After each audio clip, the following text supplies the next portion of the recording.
Not all the people around you come from God. In fact, certain folks you're trying to assist might be standing in the way of your divine favor. First up, the unrepentant. Skip aiding anyone who flat out rejects change. When they persist in wrongdoing despite your efforts, you're not advancing their growth. You're enabling their stagnation. It's akin to crafting a staircase for someone content to lounge at the bottom. They crave ease in their misery, not escape.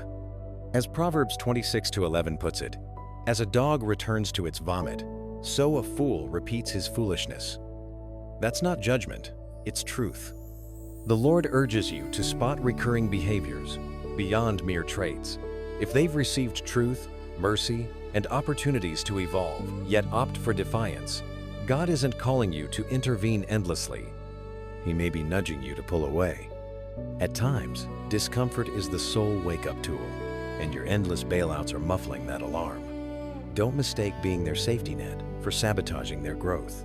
Second, the manipulative. Certain individuals aren't seeking genuine aid, they're after dominance. Without caution, their troubles ensnare you. They morph your generosity into a debt you owe, shaming you, distorting reality, and framing refusal as unfaithful. But remember, coercion isn't compassion. Jesus refused to bow to crowds' demands or feelings. In Luke 4, when people urged him to stay, he departed. His mission stemmed from divine intent, not demands. A noisy plea doesn't obligate you to respond.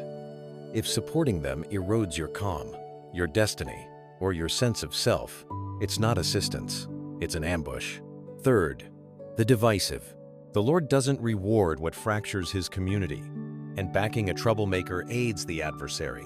These are the rumor spreaders, conflict stirrers, who feign piety publicly but undermine privately.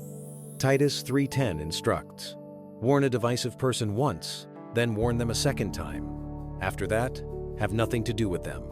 That's not harsh, it's biblical. Associating with strife stokers doesn't just drag you into chaos, it implicates you. Soon, their disputes spill into your life. Safeguard your serenity and your vocation. God isn't tasking you with mending what he's intent on dividing. Fourth, the drainer. Some folks resist personal development. They simply extract. Your nonstop support is leaving you spiritually depleted. You intercede in prayer, lend an ear, shoulder their loads, yet progress stalls. Why? They're not pursuing renewal, they're leeching off you. Even Jesus set limits, serving crowds, but retreating for renewal. Luke 5:16 notes, Jesus often withdrew to lonely places and prayed. If the Savior required solitude, you do too. Guarding your vitality isn't self-centered, it's strategic defense. An exhausted soul loses sharp insight, and exhaustion is the foe's go-to snare. Aid turns toxic when it hollows you out and props them up. Fifth, the God replacement. When people depend on you over the Almighty, cease your involvement. You're not their redeemer. It creeps in gradually. Requests for counsel, prayers, backing. Gradually, you're their crutch, not him. Truthfully, each hasty fix positions you where only God fits. In Acts 14, as crowds idolized Paul and Barnabas, they rejected it vehemently. We're just humans like you. They grasped the peril of usurping God's place. Offer direction, lift prayers, but never become their provider. That's his holy domain. Persistent reliance on you signals your role has turned obstructive.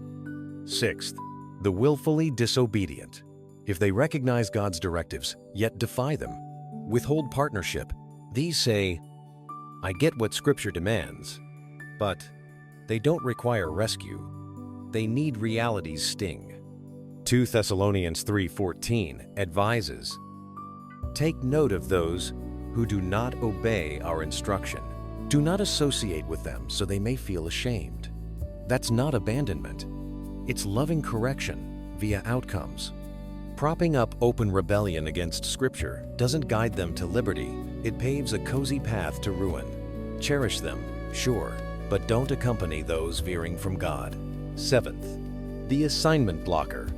Others in your circle aren't tied to your purpose, they're mere detours. They may lack malice or defiance, but misalignment drains your focus. Unchecked empathy can anchor you where God wants you gone. Recall Genesis 12. God commanded Abram, "Leave your country, your people, and your father's household." Abram took Lot along, delaying the full promise until Lot departed. Often, unhelpful connections aren't wicked, just burdensome baggage. Prioritize divine orders over allegiance. When God directs move, seek His lead, not consensus. Some you're hauling, God aims to lift away. The real issue isn't their salvageability, it's your readiness to heed Him, even if it means release. Aiding the unfit may seem noble, but defying God, however well meant, remains defiance. Bring this before the Lord in prayer. Who have I been shouldering that you never intended? If Bible engagement feels erratic or daunting, know you're in good company. If this resonated deeply, type "Let them go" in the comments, your initial step of surrender. Your pending victory could hinge on that letting go.